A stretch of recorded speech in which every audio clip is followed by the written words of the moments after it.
Assalomu alaykum azizlarim.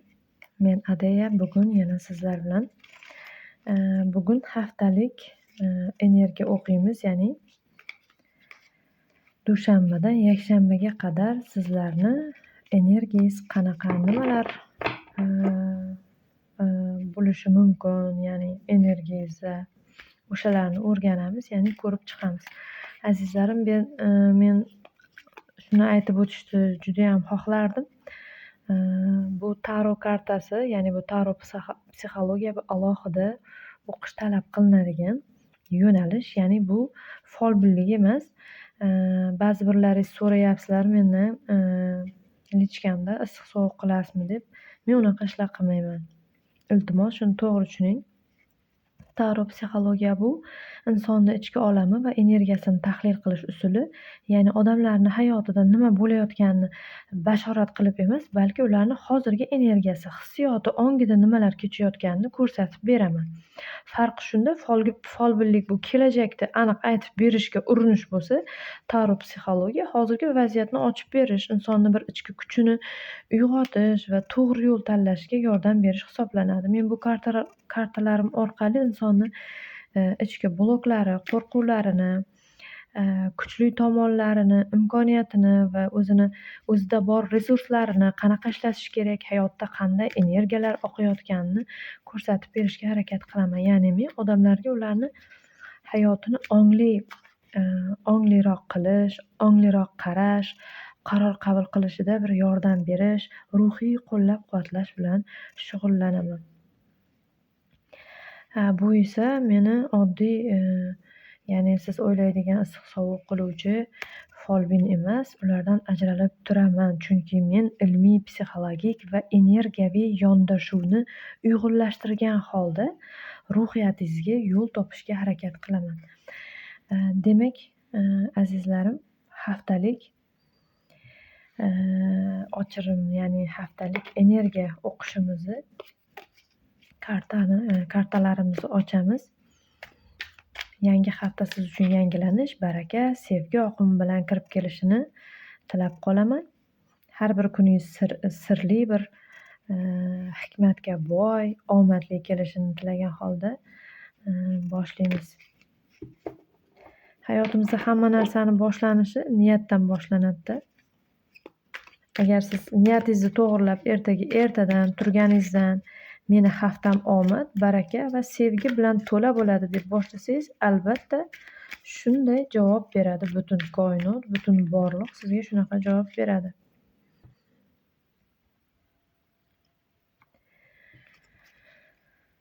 Birinchi kun, ikkinchi kun, uchinchi kunimizda nimalar bo'ladi? To'rtinchi kunimizda payshanba, 5 juma, shanba va yakshanba. Demak, ertadan 7 kunlik kartani so'radik. Qarang, sizlarga yana bitta maslahatim. Har kuni ertalab men barakaga loyiqman, meni yo'llarim ochiq, menga kelayotgan har bir yangilik yaxshilik uchun, qalbimda sevgi, uyimda fayz, qo'limda rizq bor deb takrorlashni unutmang. Bu so'zlarni takrorlasangiz, butun kuningiz ijobiy bir oqimda, ijobiy energiyada o'tadi. Va yana maxsus duo bor. Uni kommentda yozib ketaman. Demak, birinchi kun Queen of Cups kartasi tushdi. Bu kuni, ya'ni dushanba kuni juda ham sezgir, bir mehribon bo'lasiz, energiyaga to'la bo'lasiz. Intuitsiyangiz juda ham kuchaygan davr bo'ladi birinchi kun. His-tuyg'ularingizni boshqalarga ta'sir o'tkazishi mumkin. His-tuyg'ularingiz boshqalarga ta'sir o'tkazishi mumkin. Bu karta sizni mehringizni berishga, lekin o'zingizni ham qadrlashga undayapti-da. Siz harakat qilasiz butun vujudingiz bilan, ishda, vaziyatlarda, hamma joyda butun vujudingiz bilan mehringizni berib, o'zingizni fido qilishga harakat qilasiz, lekin shu joyda karta aytyapti, o'zingni unutma, o'zingni qadrlashga harakat qil deydi. Suv kabi toza, oq va tiniq bo'lishing kerak, ammo o'zingni unutmagan holda va ya'ni o'zingni kimdirlarga bulg'atmagan holda tiniq toza bo'l deyapti. Ya'ni butunlay o'zingizni bervormang, toza holatda pok bo'ling, lekin birinchi navbatda o'zingizni ham o'ylang. Har qanday vaziyat uchun bu. Kim ishdami, oiladagi vaziyatlardan, munosabatlardan, har qanday vaziyat uchun. Ikkinchi, King of Swords kartasi tushdi. Hayotingizda bir aniq fikr, qat'iyat, bir adolatli qaror qilish davri bo'ladi. U kuni nimadirlarga qaror qilishingiz kerak bo'lib qoladi. Yuragingiz bilan emas, karta aytyapti, aql bilan yondashishingiz kerak deyapti. Bu karta yana shuni ko'rsatadiki, sizni kim ko'rayotgan bo'lsa bu videoni, bu ochirishni, kuchli insoniy prinsiplaringiz bor inson ekansiz. Agar shu prinsiplaringizni ushlasangiz, hech kim sizni yo'ldan chalg'ita olmaydi. Ya'ni qanaqadir qaror boshida turgan bo'lsangiz, o'zingizni prinsipingizga asoslangan holda o'zingizni aqlingiz bilan qaror qabul qiling deyapti. Kimdirlar chalg'itishga urinishi mumkin, lekin eng avvalo o'zingizni aqlingizni eshiting. Yuragingizni emas, ko'proq aql bilan ish qiling. Ikkinchi kuni, ya'ni seshanba kuni. Uchinchi, munosabatlarda, ya'ni chorshanba kuni munosabatlarda iliqlik, mehr, uyg'unlik kutiladi. Sevgini, hamkorlikni, ishonchni bildiradi. Kim biladi, balkim yangi tanishuv yoki mavjud munosabatlarda yangicha bir bog'lanish, iliqlik kirib kelishi mumkin chorshanba kuni. Qo'llab-quvvatlash, bir-birini tushunish energiyalari ochilmoqda. Muhabbati boshlangan, lekin ozgina soviganlar uchun yana iliqlik, birlashish qaytmoqda. Ya'ni aloqa qilishi mumkin, aloqaga chiqishi mumkin, bog'lanishi mumkin. Yoki munosabati yo'qlar uchun yangi munosabat boshlanishi mumkin. Hayotiga yangi inson kirib kelishi mumkin deyapti. Tanishuvlar bo'ladi. Sezishingiz kerak, bilishingiz kerak. Payshanba kuni. O'sha kuni bir qandaydir yo'l, ilohiy yo'l yoki bir ma'naviy bir sizga ustozlik qiladigan bir ruhoniy kartada ustozlik yoki ta'lim bilan bog'liq energiya kutyapti. Sizga ustoz yoki yo'l ko'rsatuvchi kerak bo'lishi mumkin o'sha kuni. Balki siz o'zingiz ham boshqalarga yo'l ko'rsatasiz. Bu karta ruhiy baraka va duo bilan ham bog'liq.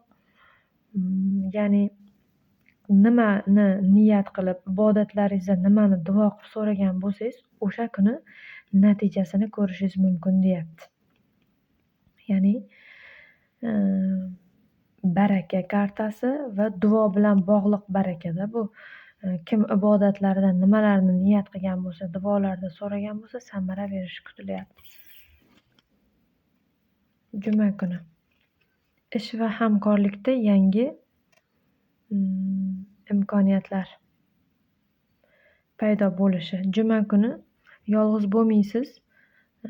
Sheriklaringiz yoki boshqa bir insonlar bilan hamkorlik qilib, katta bir natijalarga erishishingiz mumkin deyapti. Tadbirkorlikdami yoki ishingizdami, qanaqa ishda ishlasangiz ham kimdir sherigingiz bilan birgalikda katta muvaffaqiyatga erishishingiz mumkin deyapti. Bu karta shuni ko'rsatadiki, qo'shilgan birgalikdagi kuch, baraka, muvaffaqiyat olib kelishi. Ya'ni shuni kaliti, birgalikda ish qilishni tavsiya qilyapti. Shanba. Shanba kuni qandaydir o'zingizni ichingizga qaraysiz, yolg'izlikda qolgingiz keladi, donoligingiz yoqiladi. Ozroq o'yga cho'masiz. Nafaqat tashqi, balki ichki javoblarni ham o'zingizdan qandaydir savollaringiz bor izlaysiz. Bu karta sizni o'zingizni ichki ovozingizga quloq solishga, ichki bir donoligingizni topishga undayapti. biroz vaqt shanba kuni yolg'iz qolishingizni maslahat beradi. Haqiqat ochiladi. Qanaqadir haqiqat izlayotganlar uchun shanba kuni sizlar uchun ozgina yolg'iz qolsangiz haqiqatlar ochiladi deyapti. Yakshanba kuni. Bu yerda ikkita ma'no bor. Bir tomondan siz baraka va pulni ushlab qolishni istayapsiz. Bir xavfsiz ushlab qolishni, xavfsizlikni his qilishni xohlayapsiz, lekin ikkinchi tomon juda qattiq yopishib olish oqimni to'sishi mumkin-da. Demak, mablag'ingizni qadrlash va qandaydir oqimni muvozanatda tutish judayam muhim. Pulingiz bo'lsa mabodo ushlab turmang, oqilona boshqarishga harakat qiling. Nimadirga tikishga o'ylayotgan bo'lsangiz yoki bo'lmasa nimadir vaziyatingiz bo'lsa, qaysidir insoningiz bo'lsa, o'sha insonga yopishib qolmang yoki o'sha insonni olib qolishga harakat qilmang degani, muvozanatda bo'ling hamisha deganda. Bu pul temasida ham qattiq yopishib pulingizni ziqnalikka ishlatmang, ya'ni oqilona boshqarishga harakat qiling. Umumiy xulosa qiladigan bo'lsak, bu kunlarda sizlarning hayotingizda qalb va aqlni muvozanati juda muhim. Mehribonlik, sezgirlik bilan birga